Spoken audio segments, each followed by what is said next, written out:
¿qué tal? ¿Cómo le va? Buenas tardes. Voy a estar en un segundo nada más con el economista Gastón Remy. Vamos a hablar de todos los temas. Ojalá que el tiempo nos acompañe, pero particularmente quiero que me explique técnicamente en qué consiste esta polémica en torno al descuento de algunos suplementos que tenían que cobrar los docentes. Hay mucho malestar a esta hora. El ministro Sadir ha dicho que está todo bien, que se ha liquidado perfecto. Le quiero preguntar a él ese tema y después vamos a ir con las otras cuestiones. Yo creo que hoy ya no nos estamos preguntando cómo pudo pasar esto que nos está ocurriendo, sino cómo termina.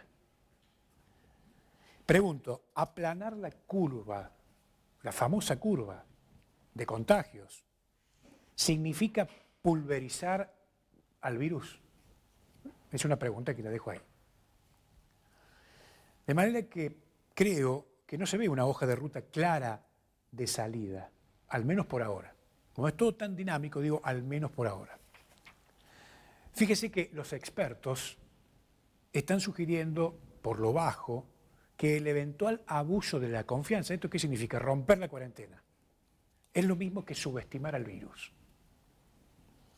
Por otra parte, los economistas dicen que el coma inducido en el cual está en este momento la economía significa el principio del fin de miles de empresas.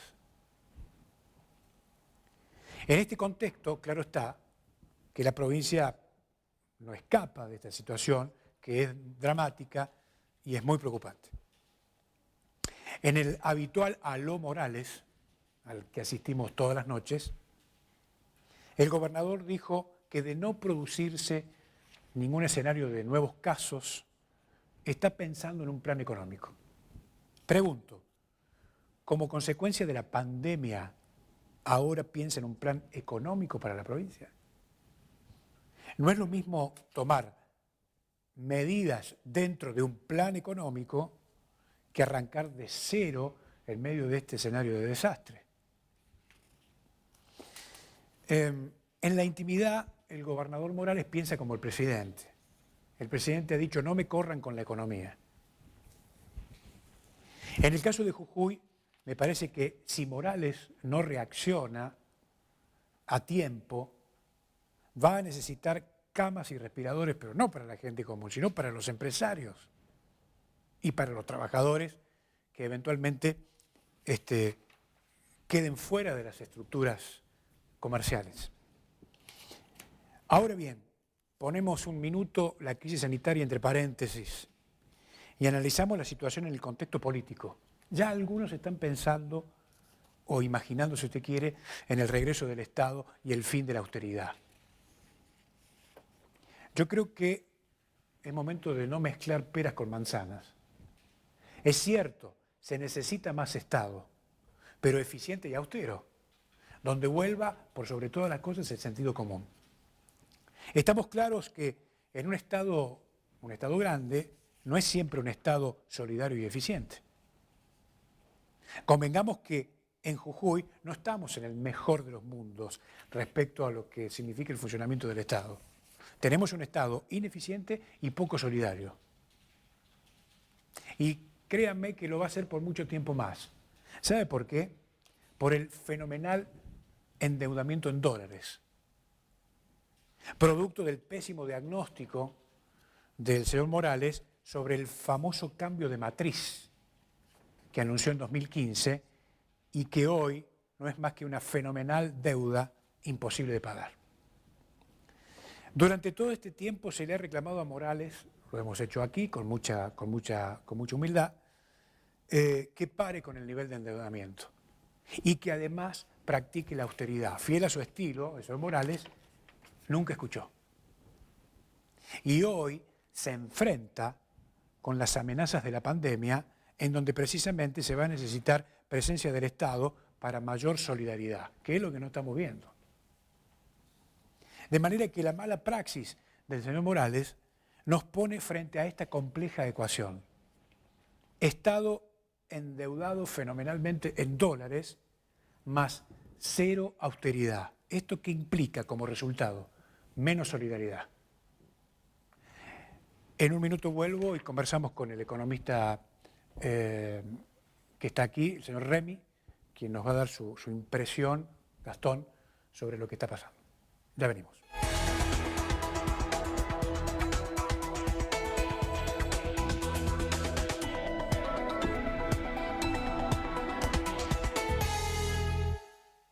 Estamos con Gastón Remy. ¿Cómo le va?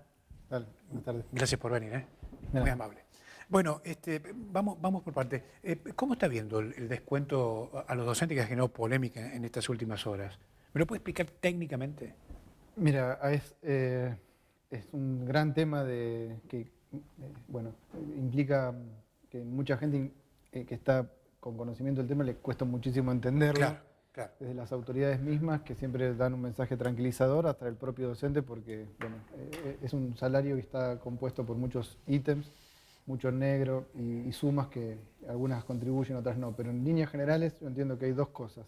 Una es que el gobierno provincial dio 2.000 pesos a cuenta de la paritaria nacional, que se restableció con el cambio de gobierno a fin del año pasado. Eso fue 2.000 pesos en febrero que se cobraron en marzo. Luego el gobierno nacional fijó una paritaria de 1.210 pesos. A partir de que queda esa paritaria, el gobierno provincial retira esos 2.000 pesos para el sueldo de marzo que se cobró ahora en abril. Entonces ahí ya se genera una primera diferencia de casi 800 pesos, ¿sí? Entre lo que era una propuesta provincial y finalmente la paritaria nacional. Y el otro ítem, entiendo que generó también bastante problema, es el de estar frente alumno, que es una pequeña suma que se cobra, que se liquida del 15 al 15 de cada mes y se paga a mes vencido.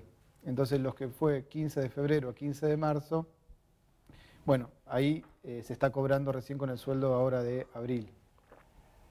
Y bueno, hubo una modificatoria ahí de las fechas, porque antes se hacía hasta el 25, bueno, ahora se hizo del 15 al 15, y una parte de febrero, pese a que los docentes nos reincorporamos a las escuelas a mediados de febrero, no obstante ello no se está pagando una parte de febrero, pero que se está cobrando recién ahora. Y eso el año pasado no era así, insisto, se hacía hasta el 25 del mes y ahora es de 15 al 15.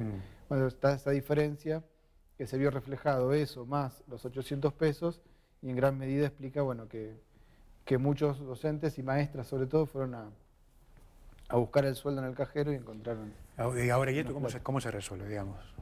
Bueno, la parte de esto es una cosa técnica que modificaron, lo del ítem aula que se llama, y lo demás es una paritaria que está por verse cómo continúa. En el plano nacional es hasta julio, esos 1.210 pesos, y en el plano provincial, el fin de semana, el gobernador, más bien a los gremios del sector público, les dijo que por ahora no hay novedades de ningún aumento. De ningún aumento. Claro.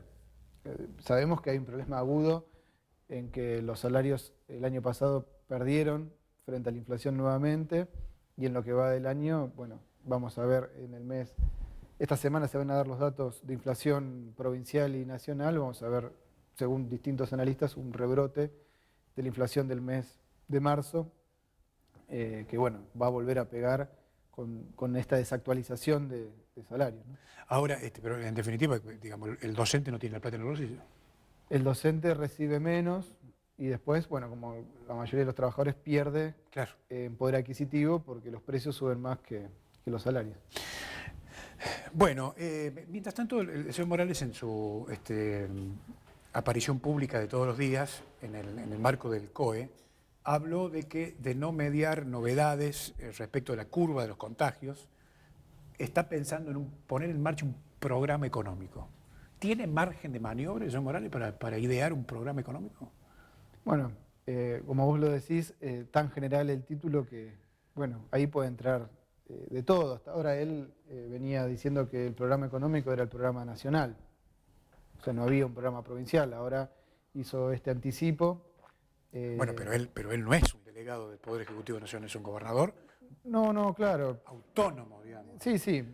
Lo que entiendo es que considerando el contexto más estructural histórico de la enorme dependencia financiera del Estado de Jujuy respecto de la nación, después las medidas que se tomaron a nivel nacional para asistir a empresas con dificultades para pagar salarios, o el bono para aquellas personas desocupadas o quedaron sin ingresos, que se estarían empezando a cobrar las próximas semanas, bueno, todo eso es lo que él dijo, es lo mismo para la provincia.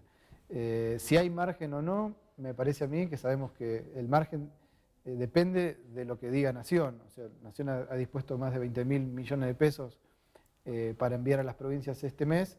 Bueno, no se sabe todavía cuánto efectivamente le va a tocar a Jujuy, pero entiendo que una parte de eso, que ya está pensándose usar seguramente para el pago de salarios, no se sabe con los proveedores qué va a pasar. Bueno, de ahí saldrá algún tipo de asistencia, porque lo que se está viendo es que hay un problema muy grande, no solamente en el retraso de salarios, sino sobre todo de muchas personas que han perdido la capacidad de salir a vivir el día a día.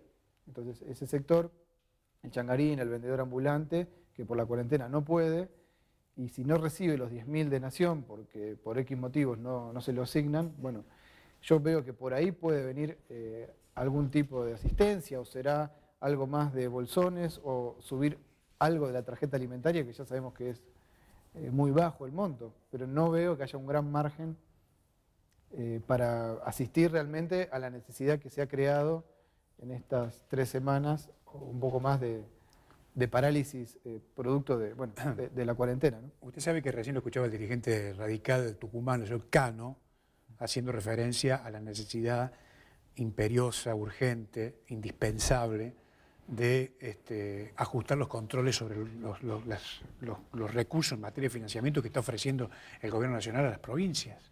¿Usted ve que en la provincia de Jujuy es necesario poner en marcha esto para saber dónde o con qué criterios se van a utilizar estos fondos? Creo que superan los 700 millones de pesos que ha recibido la provincia de Jujuy ya. Bueno, debería ser... Esto es importante. Usted como economista, ¿es indispensable esto o no? Sí, absolutamente. De cuenta, nosotros estamos preparando un proyecto para el Congreso de la Nación que implica una serie de impuestos para sectores de alta concentración económica y riquezas, sobre todo. Ahora, la afectación en caso de salir algún proyecto que aplique impuestos progresivos a las grandes fortunas de muy poca gente en el país, queremos que la aplicación sea específica. X cantidad de respiradores, X cantidad de test masivos PCR, X cantidad de camas de internación masiva, X cantidad de viviendas sociales para los que están hacinados y la cantidad de salario de cuarentena que decimos que tiene que ser de 30.000 pesos. Si el Jujuy va a recibir más plata, debería tener una asignación específica, el mismo criterio. No puede ser, bueno, se da más fondos o se amplía por que se aplique impuestos a los ricos y eso queda a merced de la decisión del gobernador de turno de hacer lo que quiere con el dinero. No, tiene que ser, como es una situación excepcional y hay un problema sanitario muy agudo, pero también económico sobre los más vulnerables, las partidas tienen que tener un destino claro, específico, y tiene que haber un control público sobre esos fondos, ¿no? Claro, porque digo, tomamos como punto de referencia el plan Jujuy City Reactiva, que son 3.000 millones de pesos, es así, corríjame usted que es economista. Bueno, pero hipotéticamente. Sí, no, pero digo, datos del año pasado. ¿Para qué sirvió? Bueno, si uno ve la propaganda oficial, hizo maravillas. Si uno ve las estadísticas mismas de 340.000 personas entre pobres e indigentes en la provincia, casi el 38%, más que el promedio nacional. Es la provincia que encabeza el número de despidos del sector privado del país. O sea, empleo en blanco estoy hablando. Cuando vos ya tenés, bueno, el 80% de los contapropistas que hablaba antes están en negro. O sea, evidentemente son recursos que no, a lo sumo pueden llegar a contener parcialmente una realidad estructural de muchísimo tiempo, de enorme desigualdad en las condiciones laborales y que, insisto, si no se toman medidas a la altura para asistir al sector trabajador más complicado, va a ser muy difícil que esto no se deteriore aún para peor, porque el mundo mismo está yendo a una situación muy complicada. Y las medidas del sector que vos hablabas de las pymes, ojo que están englobando a gente que tiene facturación de 1.700 millones anuales, que no es la pyme que uno se imagina cuando ve el kiosquero, el panadero, el zapatero, o sea, no es ese sector, incluso que le cuesta muchísimo completar los papeles burocráticos. ¿Y qué se hace con esa gente? Bueno, tendría que haber una asistencia directa. O sea, hay un problema de burocracia de Estado. Bueno, ese es el tema. Más una burocracia, de algún modo, de los bancos, que deberían dar línea de créditos accesibles, pero piden una cantidad de papeles a gente que, insisto, el kiosquero, el panadero, no tiene esas posibilidades. Y tampoco puede quebrar o quedarse sin nada. Bueno, tiene que haber, ahí hay un combate contra esa burocracia también de Estado. Vos fíjate que, bueno, la gente que se anotó para cobrar los 10.000 pesos ya son 12 millones. Bueno, y hace ya más de 10 días que se está discutiendo depurar el padrón. Por eso digo, Y seguimos esperando. Esa burocracia tiene un efecto pandémico.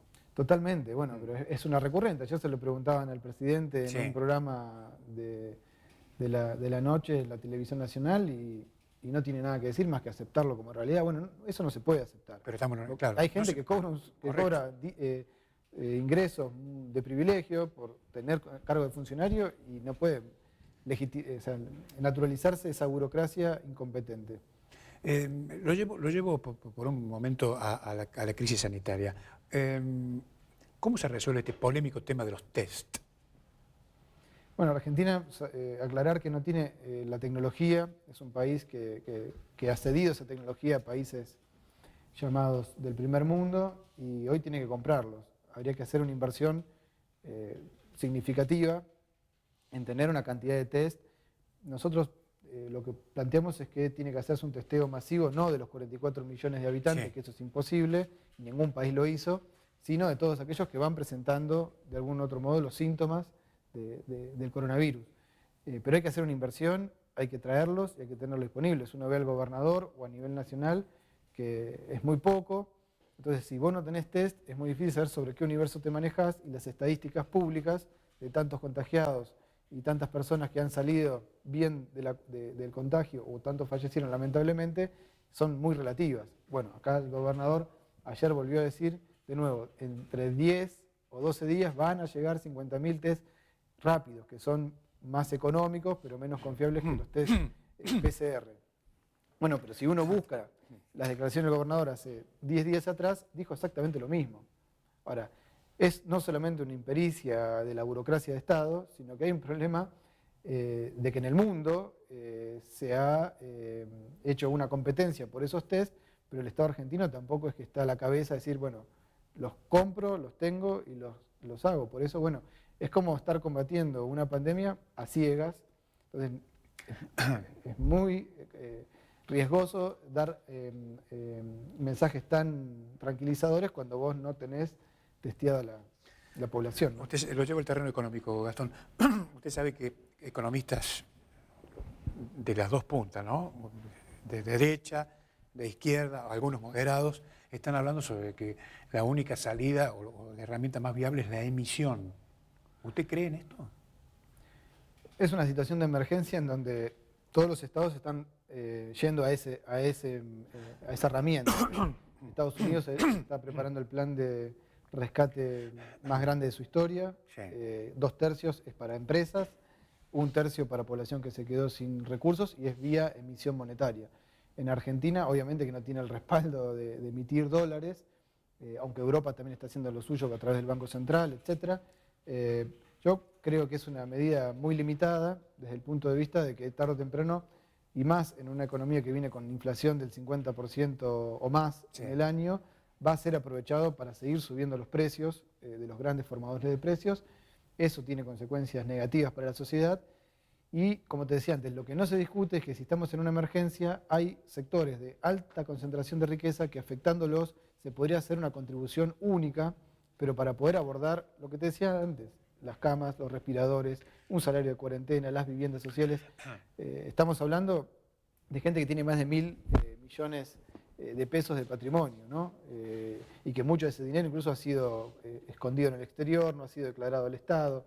Ahora, la emisión es riesgosa, insisto, pero bueno, son recursos que toman los estados y déjame agregar que es sin consultar, porque acá han cerrado el Congreso de la Nación, sí, la legislatura de Jujuy la cerraron. Sí.